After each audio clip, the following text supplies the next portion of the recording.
1, 2, 3. Oros brand lahat yon. With the box, maganda lagayan. May palibre na adjuster. Tapos, may pa-free battery. Na 3 to 4 years pa naman yung lifespan ng battery. Kaya no worries, matagal na pa siya magagamit.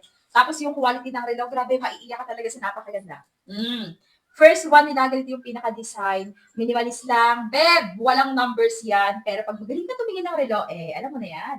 Tapos ganito yung pinaka-strap niya. Waterproof, pure stainless steel, non-faded, non-tarnished, hindi nakakalawang. Ito naman yung galawan ng isa.